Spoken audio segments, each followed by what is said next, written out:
V letu, ko se še posebej spominjamo obdobja slovenskega osamosvajanja, je šel zbornik o prelomnih dogodkih med 10-dnevno vojno na Gorenjskem.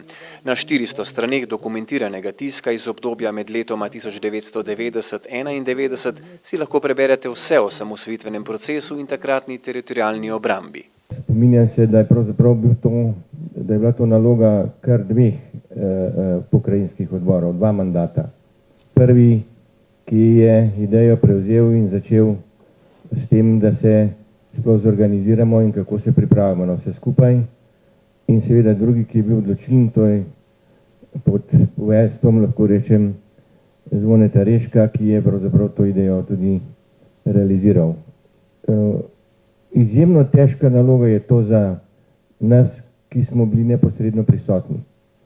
Zato, ker smo videli, poznali in ocenjevati dogodke vsak svojega zornega kota, vsak svojega stališča, tudi na nek način je vsak svoje to prikazal, napisal in po 25 letih se te resnice malo obrusijo in jih je treba ponovno uživeti. Po 25 letih se iz takšnih in drugačnih razlogov, predvsem pa zaradi nekaterih aktualnih političnih akterjev, resnica o vojni za Slovenijo začela izkrivljati.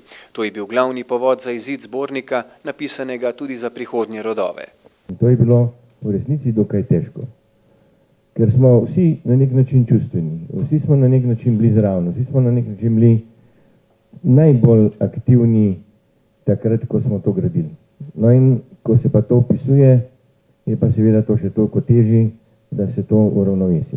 Zato še enkrat vse čestitke in pokrajinskemu odboru in pravzaprav vsem, ki so sodelovali v uredniškem odboru in vsem avtorjem, ki so bili pripravljeni dati tekste. Zbornik o vlogi teritorialne obrambe Gorenjske v osamosvojitvenih procesih v letih 1990–1991 je kompleksno in široko delo. Svoja videnja tedanjih dogodkov na brniškem letališču so zapisali tudi pripadniki nasprotne strani, kar daje zborniku dodatno težo.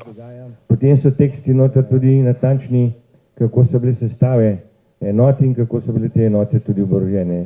Na Gorenjskem imamo izjemno dobro popisano, koliko orožja je bilo ohranjenega, koliko že samo politično vzdušje je tu bilo toliko drugačno, da je bila vedno politična podpora tudi poveljnikom teritorialne obrambe po občinskih štabih glede neoddaje orožja, da niso ostali na nek način pri svoji lastni oceni, pogumu in seveda morda včasih lahko bilo tudi na cedilu. Zbornik odstira vlogo takratnega slovenskega predsedstva in teritorialne obrambe v luči osamosvojitvenih dogodkov na Gorenjskem. Vsekakor knjiga, ki poglablja dozdajšnja vedenja o naši polpretekli zgodovini.